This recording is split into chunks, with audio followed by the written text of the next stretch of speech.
जय सिया राम। भक्त विष्णुचित्त और उनके शिष्य नरपति, सबके प्रिय सबके हितकारी, दुख सुख सरिस प्रशंसागारी, कहाँ ही सत्य प्रिय वचन विचारी, जागत सोवत शरण तुम्हारी, तुम्हें छाड़ी गति दूसर नाही, राम बसहु तिनके मन माही। रामचरितमानस। दक्षिण भारत के पांड्य देश में धनवी नगर में मुकुंद नाम के एक ब्राह्मण रहते थे। वे सदाचारी, भगवत भक्त, शास्त्रज्ञ और धर्मात्मा थे। उनके कोई संतान नहीं थी। भगवान से संतान की प्रार्थना करने पर स्वप्न में पुत्र प्राप्ति का आश्वासन उन्हें मिला। समय आने पर उन्हें पुत्र प्राप्त हुआ। बालक का नाम रखा गया विष्णुचित्त। बचपन से ही उसमें दिव्य गुण थे। बड़े प्रेम से वह भगवान की कथा सुनता था। बच्चों के साथ भी भगवान की लीलाओं के ही खेल खेलता। माता पिता की आज्ञा मानता। उसे किसी से लड़ते अथवा किसी की निंदा या शिकायत करते देखा ही नहीं गया। पिता ने उसका यज्ञोपवीत संस्कार कराया।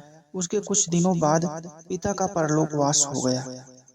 विष्णुचित्त हष्टपुष्ट थे, मधुरभाषी थे, शरीर से सुंदर थे, किंतु जवानी में भी उन पर कभी प्रमाद का अधिकार नहीं हुआ। संध्योपासन, विद्याध्ययन तथा साधु सेवा उनकी निर्बाध चलती रही। भगवान श्री कृष्ण को उन्होंने अपना आराध्य माना तथा उन श्री श्याम सुंदर के चरणों पर ही आत्मसमर्पण कर दिया। रात दिन वे श्री कृष्ण के नाम का जप करते और उनके गुण लीला के चिंतन में मग्न रहते। उनका शरीर भी भगवान की सेवा में ही लगा रहता था। कभी भगवान के लिए फूल चुनते, कभी माला गूंथते, कभी चंदन घिसते, कभी नैवेद्य प्रस्तुत करते, कभी आरती उतारते। भगवान के स्मरण, नाम जप और पूजन के अतिरिक्त और कोई काम उन्हें नहीं था। विष्णुचित्त जी ने भगवान की सेवा के लिए पुष्प मिले इसलिए एक सुंदर बगीचा लगाया था। उस बगीचे में मंदिर बनाकर उन्होंने भगवान के श्री विग्रह की स्थापना की थी और स्वयं भी भगवान की सेवा करते हुए वहीं रहते थे। उस देश के राजा उधर से कहीं घोड़े पर जा रहे थे।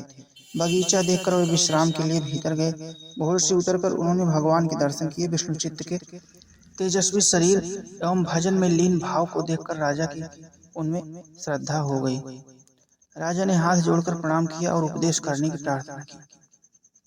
विष्णुचित्त जी ने कहा, जैसे बंजारे 8 महीने देश विदेश में व्यापार करके चौमासे में उसे घर बैठकर खाते हैं, वैसे ही जीव के लिए मनुष्य जन्म कमाई करने का और दूसरे सब जन्म भोगने के हैं। मनुष्य जन्म में यदि कमाई ठीक ना हो तो दूसरे जन्मों में उसका फल कष्ट भोगना ही पड़ेगा। मनुष्य जन्म में जो पुण्य करते हैं उन्हें देवता आदि के उत्तम शरीर मिलते हैं और पाप करने वाले नरक में जाते हैं तथा कीट पतंग आदि शरीरों में जन्म लेकर भयंकर कष्ट भोगते हैं। इसलिए बुद्धिमान पुरुष को पाप तो भूल कर भी नहीं करना चाहिए, उसे पुण्य ही करना चाहिए। परंतु मनुष्य जन्म की सफलता पुण्य करने में भी नहीं है। पुण्य करने से भी जन्म तो लेना ही पड़ता है। मनुष्य जन्म की सफलता तो जन्म मरण के बंधन से छूट जाने में है। श्री कृष्ण के भजन से ही यह बंधन छूटता है। पता नहीं पृथ्वी पर कितने राजा हुए हैं, एक से एक प्रतापी राजाओं को भी काल खा गया। इसलिए तुम राजमद में आकर जीवन नष्ट मत करो। पाप करके या विषय भोगों में लगकर इस दुर्लभ जन्म को मत गंवाओ। भगवान श्री कृष्ण ही जीव के सच्चे स्वामी हैं। तुम अपने को उन्हीं के चरणों में समर्पित कर दो। उनके नाम का जप करो, उनके गुण गाओ, उनके चरणों का चिंतन करो। सभी प्राणियों को उनका रूप मानकर उनकी सेवा करो। राज्य को उन पुरुषोत्तम का मानो और दिन तुम दीवान बन जाओ। अपने काम में उतना ही राज्य धन लो जितना शरीर के लिए अत्यंत आवश्यक हो। केवल भगवान को निवेदित प्रसाद ही सबको देकर ग्रहण करो। दयामय भगवान इस प्रकार रहने से तुम पर कृपा करेंगे। राजा ने उपदेश हृदय से ग्रहण किया। उसकी विषयासक्ति दूर हो गई। उसकी प्रत्येक क्रिया भगवत प्रीत्यर्थ होने लगी। उसका जीवन ही पूजामय हो गया। कुछ समय बाद उसे और विष्णुचित्त को भगवान ने प्रत्यक्ष दर्शन दिया। श्री लक्ष्मी नारायण के दर्शन करके वे कृतार्थ हो गए। दोनों गुरु शिष्य भागवत कैंकर्य प्राप्त कर परम धाम सिधारे।